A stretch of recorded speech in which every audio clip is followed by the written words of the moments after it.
I would read reviews, which I hate. I learned not to read reviews, by the way. Yeah. They hurt my feelings. Cut my mic. No. So I mentioned I was a law enforcement officer for 10 years. I was in the Marines for 4 years. I've been in municipal, state, and county, federal government. So I draw on that information to write my books. One of the things that I do also is, like, if I have a character, I'm not going to have one character be a Marine, an officer, a sheriff's deputy, all these things, because I can save one character as a Marine, another character as a law enforcement officer, and I've already gleaned from myself and built 2 characters off of that. And that's how I do it. And just to answer your question a little bit more clearly, I no longer am so descriptive of my weapons no more, because I will say a rifle, and kind of sometimes I'll mention a weapon precisely, an M4 or something. But I want to leave a lot of that to the reader's imagination. I don't want to write so much details that you don't use your imagination. And again, I'm not saying that's not good, because that's a writing style, and you would enjoy that kind of writing style, but that's not my writing style. I will use some details, but other times I won't. So I hope that answers your question, at least from my perspective.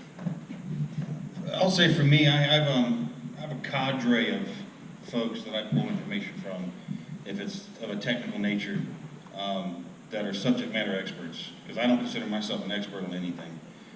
So I do have folks that I'll reach out to for technical details, but I'll give you guys all a word of warning that when you're talking to these authors up here, you never know when you may find yourself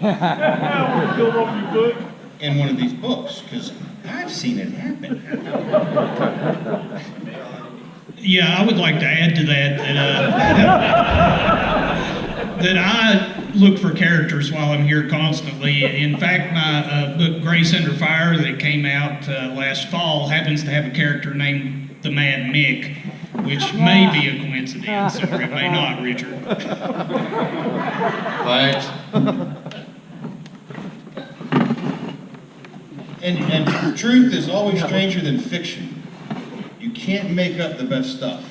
You just can't make it up. So I wanted to throw that out there. I like to say I rate faction, because for people and things and personalities, the best ones are real ones, because you just can't make some of that stuff up.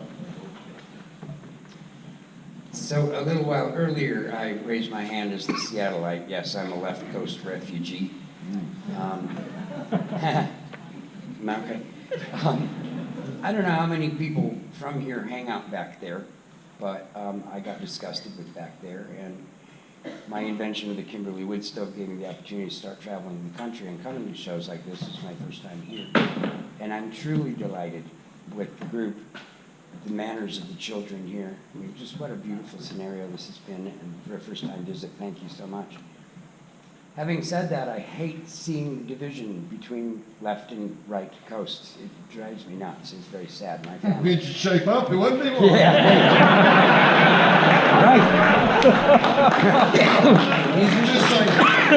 I agree. Musicians and writers, often songwriters, often can give a message. Is there a message you can add to your writing that maybe we can help bridge this gap? Anyone have a bridge over troubled waters? I want to throw out the message, the overall theme and message in my writing is self-reliance. That you are responsible for you and your family, both their actions and their lives. Number one. Well, that doesn't flow with the left. And I don't want a left-right division, but a prime example of where the problem really lies is, I don't remember the senator's name, but some Rhode Island senator was just caught on tape when a reporter said to him, the Second Amendment needs to be respected, and on camera he told the guy, F off. I mean, that was a Democratic senator from a very liberal state, said that to a constituent. That's the problem.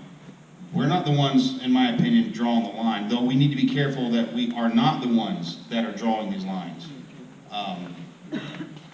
We are under attack. There's no doubt about that. Currently in our society, we are the ones under attack.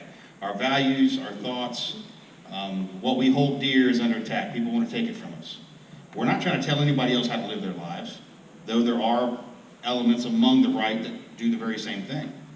But I was having a conversation with somebody earlier today where I was saying, everybody's griping about Yeti coolers. A lot of you may have heard the controversy about Yeti coolers. It's not pro-Second Amendment and this and that. And Yeti coolers came out and discontinued a little discount they offered in the NRA. And I said, we're no better than the left if we're going to gripe about something like that.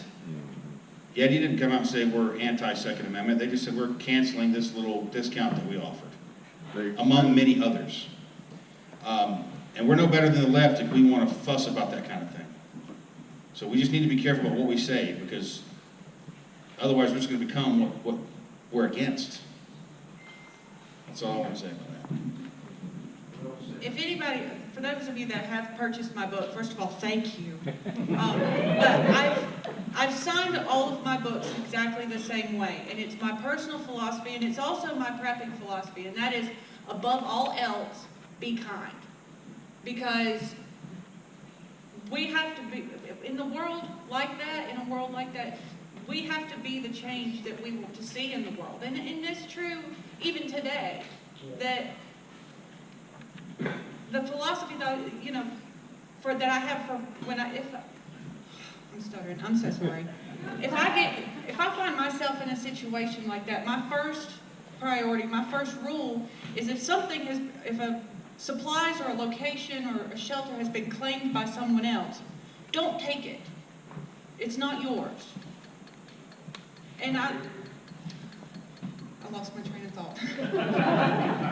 Be kind.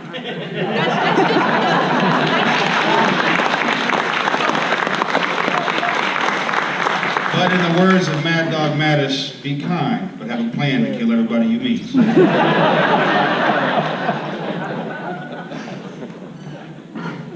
Hey guys, my question is about your reviews, but it's not for you guys, it's for all of you. Do all of you write a review for the books you read? Yes. Say yes, say yes. I think that's one of the most important things as a reader, is to write a review. And if you have a bad review, I send an email or a message and let them know what my problem is with it before I write something bad, because I was born and raised in San Diego, and I lived in Bellevue, Washington. I know. I lived in Bellevue, Washington twice, which is right next to Seattle. So I know what it's like on the other side of the Mississippi. And I'm glad I live in Tennessee, because it's great. But I enjoy your books. He lives right down the road from me. Sorry. But I have enjoyed your books. And in fact, when you guys started this group, it was the first time. Now, I'm going to be 63 this year, and I have been prepping since 1972. But this is the first time I have been around like-minded people, and it's wonderful. And then seeing you all together and all these people, thank you. Just to reinforce the review thing, in today's literary world, the measure of success of a writer is the number of reviews they have on Amazon. Now, 3 years ago, when Bill Forston was here, me and him were talking, and I was coming close to catching him. I was coming close to catching 1 second after the reviews. And I said that to him. He's like, I know, I'm watching.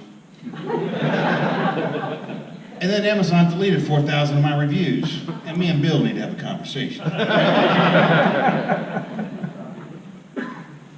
Hi, I'm really happy to see all my favorite authors here. Thank you so much for coming. And Mr. Pierce, thank you as well. My question is, as far as your writing process, how do you start your process? Do you free write? Do you dictate, voice recordings? How do you do it? Everybody answer that one, just start at the end. Go through All the right. process. I'm a little bit nervous up here, so if I stutter or something, go silent just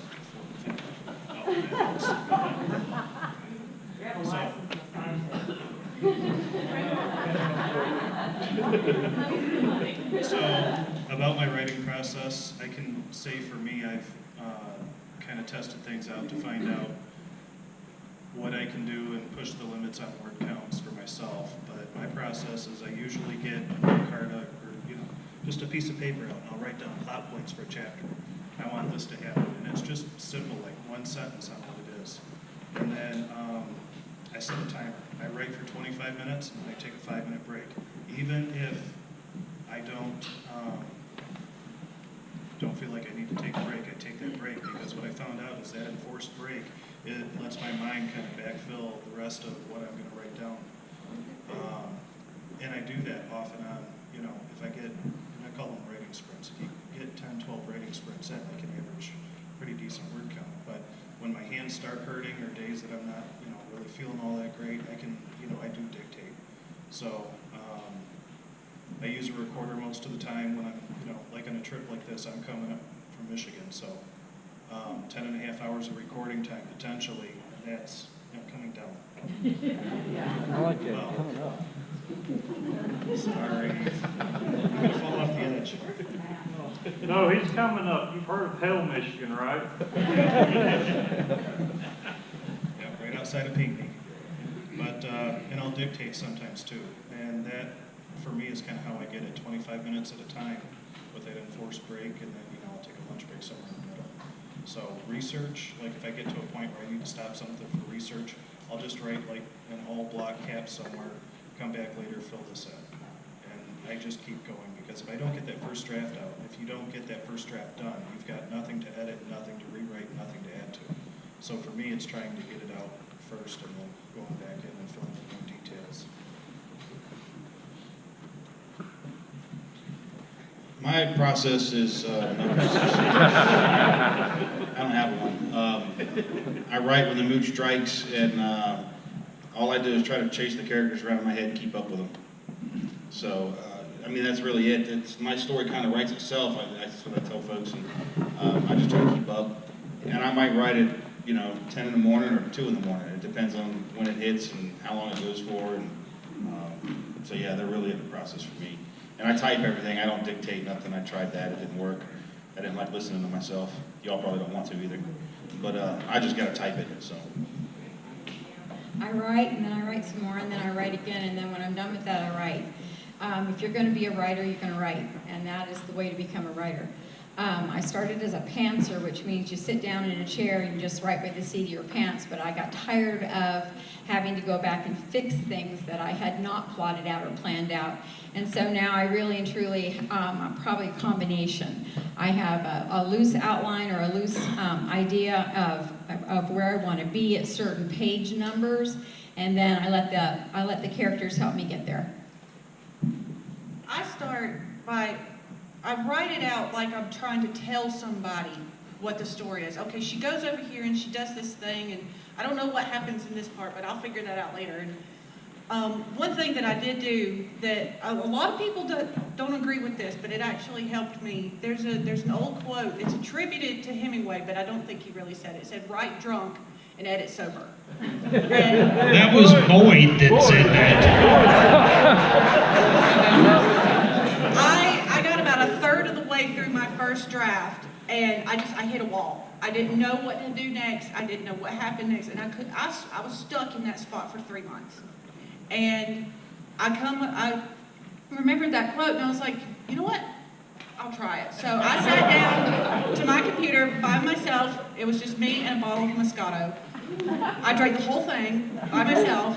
And what it helped me, because I'm very self-critical, and I stopped myself, and that helped me, loosen my inhibitions, and it lubricated my mind. And I was able to break through that writer's block and finish the rest of the book, and that's gonna be my go-to plan from now on. I only had, We can definitely instruct you in the art. that particular night I only wrote for about an hour or so. The rest of the night I was dancing in the kitchen. What brand? I think it was Barefoot. It was cheap, $12. When I write, it's kind of like Chris. It just, when it comes to me, I start writing. And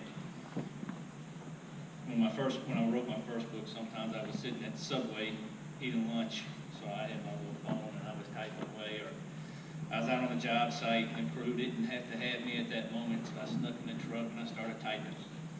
And when someone would come up and need a question, I'd stop.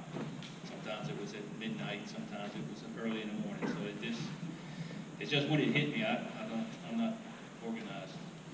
Some of these guys, I just knew I had certain subjects, certain topics I wanted to cover in the book, and I just, like I said, let the characters flow until you covered it, and just make sure that it was covered.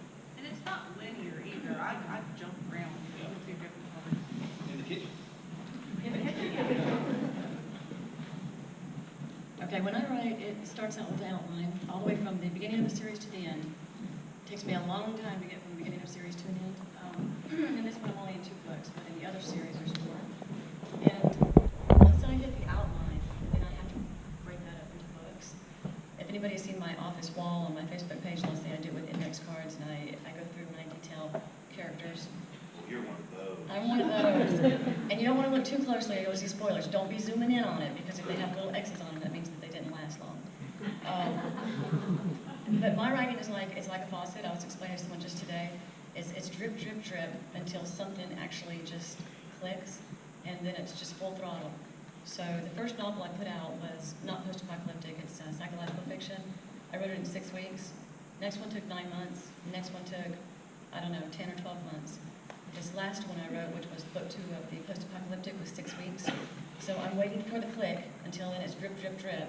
But when the click happens, I disappear from the world, and I just disappear into the book.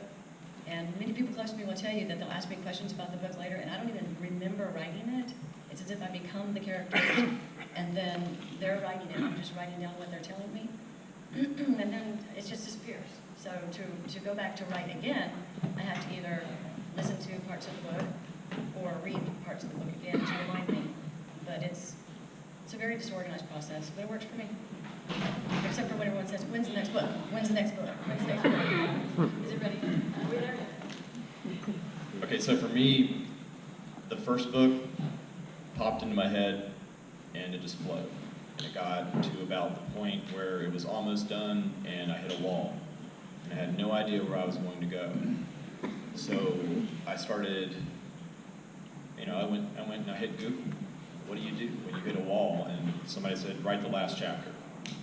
So I wrote the last chapter. I decided how the book was going to end, and I knew where it started, and I knew where it was going to end, and then all of a sudden everything was kind of filled in. Well, that was the first